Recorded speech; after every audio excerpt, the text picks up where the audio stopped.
Have you ever wondered why you can't stop thinking about the person who treats you the worst, while you completely ignore the person who treats you like royalty? It's a strange, maddening feeling, isn't it?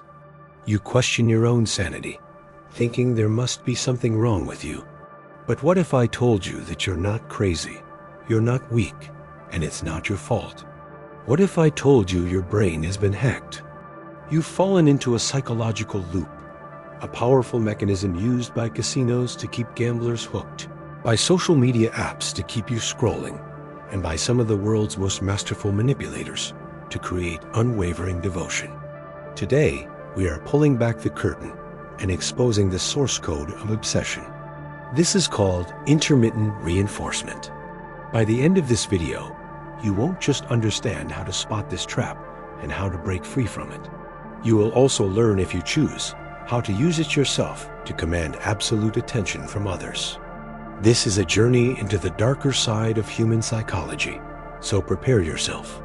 What you learn today might change how you see the world forever. To understand how this works, we need to travel back to the 1950s.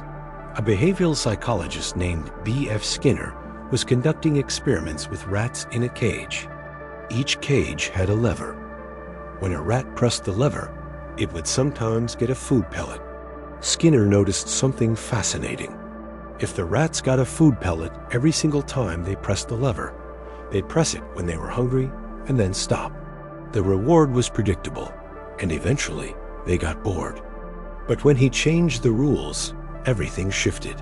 He made the reward unpredictable. Sometimes the rat would press the lever and get a pellet. Other times, it would get nothing. The rats in this second group became frantic. They would press the lever obsessively, over and over, far more than the rats who were rewarded every time. They were hooked. This is the gambler's hook. It's the same reason you can't put down your phone. You pull to refresh your feed. Maybe there's a new notification. Maybe there isn't. The uncertainty is what keeps you engaged. When a reward is predictable, the brain adapts and the excitement fades.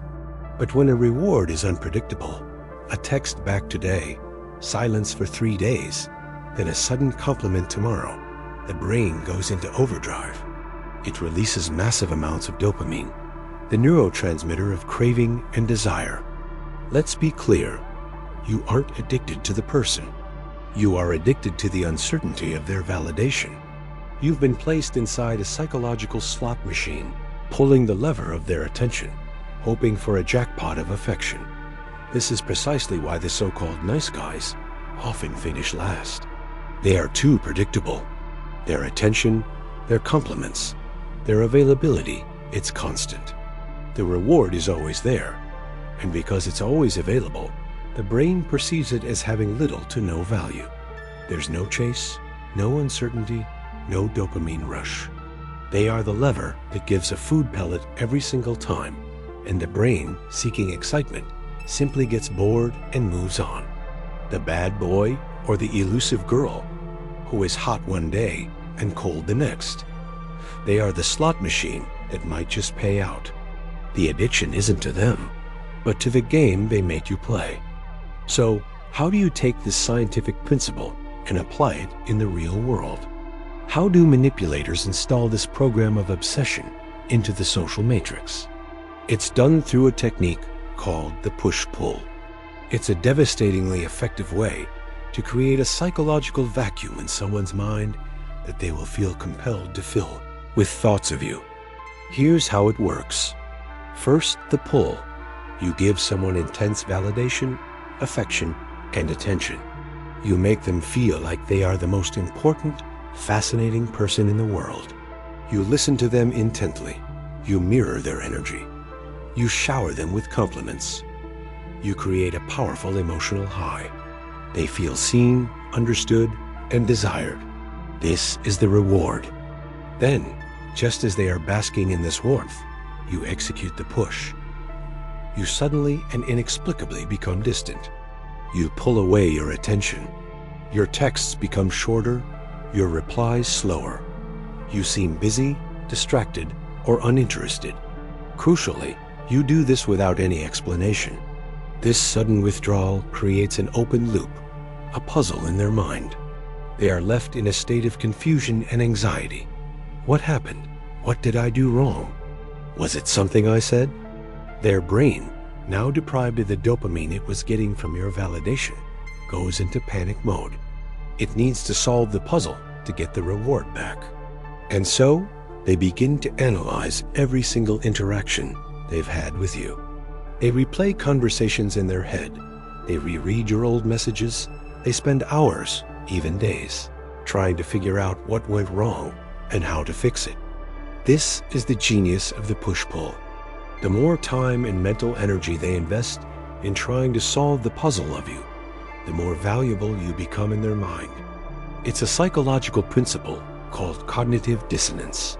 They think, I'm spending all this time thinking about this person, so they must be really important to me. You've gone from being just another person to a high-status prize that must be won back. They are no longer thinking about whether they like you. They are obsessing over how to get you to like them again. You are now living rent-free in their head, and they are the ones paying the utilities. It's a subtle, powerful form of control, turning their own mind against them. Society has a word for this: toxic. Mainstream advice tells you to avoid this behavior at all costs. Here at Quadman, we call it data. We look at the world not as it should be, but as it is. Most people are NPCs in their own lives, non-player characters reacting to emotional scripts that someone else wrote for them. They are driven by subconscious programming they don't even understand. They are the rats in Skinner's cage, pressing a lever for a reward they can't predict, thinking they are making their own choices. If you're tired of being the rat in the cage, if you're ready to stop reacting and start understanding, if you're ready to become the scientist who holds the lever, then you need to be here. You need to hit that subscribe button. We don't just casually study human behavior. We dissect it, we master it, and we teach you how to apply it. This channel is not for the faint of heart. It's for those who seek to understand the underlying code of human interaction, not to be controlled by it, but to become the programmer. Join us, and let's decode the matrix together. Now, as we close this deep dive, I want to leave you with one final, crucial piece of the puzzle. We've talked about techniques and psychological triggers, but the foundation of all of this, the core of true power, is not about what you do to others. It's about your own internal state. The strongest position you can ever be in is the position of being willing to walk away. Think about it. The push-pull technique only works if you are genuinely unafraid of the outcome. If you are desperate for their approval, your push will feel needy and inauthentic, and it will fail. True power comes from self-sufficiency.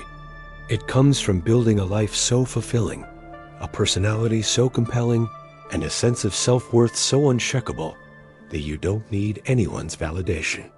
When you have that, the ability to give and withdraw attention becomes a natural extension of your own high value, not a manipulative tactic. True power isn't about controlling others. It's about becoming so high value that their brain chemistry can't help but prioritize you. It's about being the prize, not chasing it. This is the ultimate lesson. Master yourself first, and the rest will follow. Thanks for watching. I'll see you in the next deep dive into the code.